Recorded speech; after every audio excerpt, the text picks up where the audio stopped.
Glória a Deus, aleluia, que Deus abençoe. Mais uma mensagem, bendito seja o nome do Senhor. Eu quero falar agora a respeito do juízo de Deus. Há um conceito muito errado das pessoas que pensam que Deus é só amor.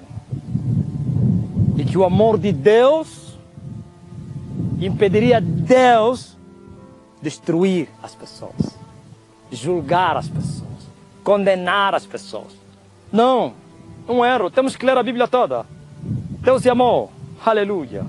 E Deus amou o mundo de tal maneira e deu seu Filho unigênito para que todo aquele que nele crê não pereça, mas tenha vida eterna. Sim.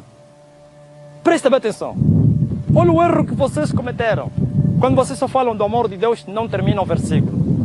Deus amou o mundo de tal maneira e deu seu Filho unigênito. Se terminarmos aí, o mundo não é salvo.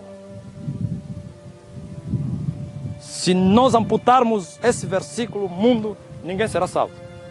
Mas olha a salvação dele veio. Para que todo aquele que nele crê não pereça, tenha vida eterna. O que é isso perecer? Juízo de Deus. O que é isso perecer? A condenação eterna. O que é isso perecer?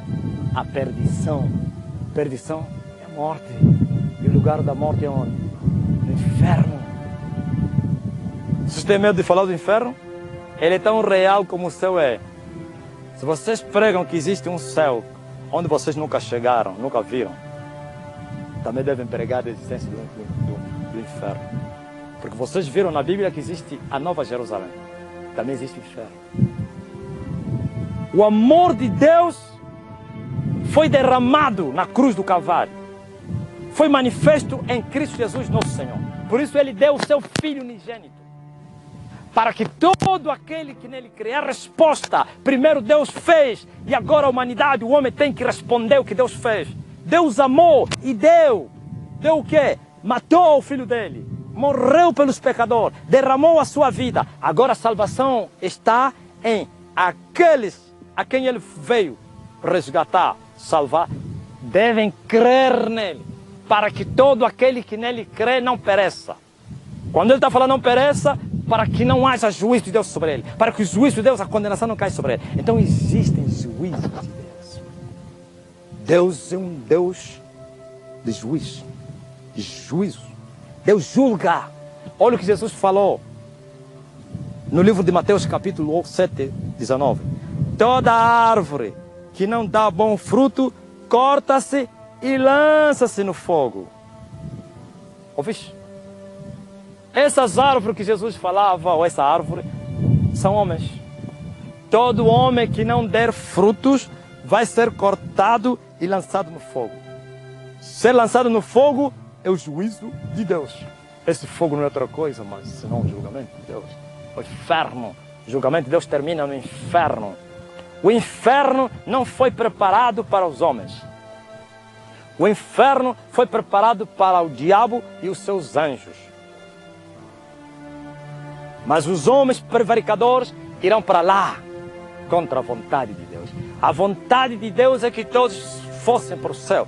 A vontade de Deus é que todos se salvassem. Mas nem todos têm crido no Filho de Deus. Nem todos têm amado a Jesus Cristo. Então a justiça de Deus cairá sobre esses pecadores. Mesmo o seu Filho sendo derramando o seu sangue. E eles profanaram o sangue de Jesus. Profanaram, brincaram com a morte de Jesus Cristo. Por isso há um juízo, há um julgamento. E Deus já mostrou isso desde o princípio. Por isso ele julgou a geração de Noé. Ele os matou. E você pensa que aqueles homens foram para onde? Você diz que não desapareceram. Como as falsas testemunhas de Jeová. Dizem que o homem morre e acabou. É mentira de Satanás. Rússia foi manipulado por Satanás para levar milhões e milhões no inferno. Ele está no inferno e continua a levar milhões para o inferno com a sua doutrina de demônios. O inferno é tão real como o céu é. É tão real como a terra é. O inferno foi criado para Satanás e seus anjos e todos os homens prevaricadores irão para lá contra a vontade do Senhor. Então, se as pessoas não crerem no Filho de Deus que morreu por eles, não resta mais nada senão o juízo de Deus. Deus matou todos os concidadãos de Noé.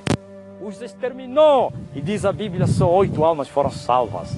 Mas antes que ele matasse aqueles pecadores, a Bíblia diz que Deus tirou da cena Enoque. Enoque andava com Deus e não provou a morte. Deus o tirou, o levou. E depois a Bíblia se cumpriu e tem se cumprido sempre. Deus livra os piedosos da tentação. Ouviste? E muitos dizem, não, Enoque é o símbolo do que? Do arrebatamento da igreja, que não vai passar no quê? Na grande tribulação. Mentira. Já falei que a igreja passa na grande tribulação. O juízo de Deus vai cair sobre essa terra, como foi caindo. Por isso Jesus fala da grande tribulação. Houveram tribulações, a última será grande. Sim, Deus matou os pecadores no tempo de Noé.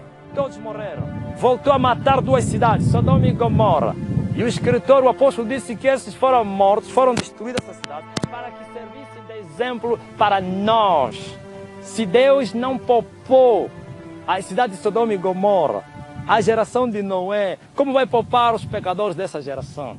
A única coisa talvez que Deus não vai fazer agora é o que ele fez com Sodoma e Gomorra e com o dilúvio. Por isso ele meteu um arco celestial no espaço para que ele não destruísse a terra por causa do homem, até o tempo determinado. Sim, Deus não vai destruir a humanidade antes do tempo determinado. No tempo determinado, ele vai destruir essa humanidade. Por isso o homem é uma alma. As almas de Sodoma e Gomorra estão no inferno. As almas que morreram no dilúvio estão no inferno. A Bíblia diz que Jesus desceu para lá e foi pregá-los. Sim, mesmo estando no Espírito, foram pregados para que fossem julgados tudo o que eles fizeram na terra. Presta bem atenção. Toda árvore que não der fruto será cortada para ser lançada no fogo do inferno. Deus é amor. E o seu amor foi manifesto na cruz do Calvário. Por isso nós todos estávamos desviados, perdidos, sem esperança, sem Deus, sem vida. E Ele rompeu, aleluia, as maçãs e veio e morreu para nos resgatar, nos comprou para o Pai, para sermos sacerdotes e reis diante do Pai, para lhe servirmos e trabalharmos no reino dEle, um dia eternamente. E Ele pagou um preço. E o seu sangue foi derramado. Agora os homens precisam crer nisso. Precisam amar aquele que morreu por eles. E assim poderem evitar da condenação eterna. Mas se os homens continuarem nas suas prevaricações, continuarem no mundo, amando as suas vidas, como foi naquela geração de Noé, ou então como foram as cidades de Sodoma e Gomorra, quero vos dizer que essa geração é mais profana do que o povo de Noé. Essa geração é mais profana do que Sodoma e Gomorra.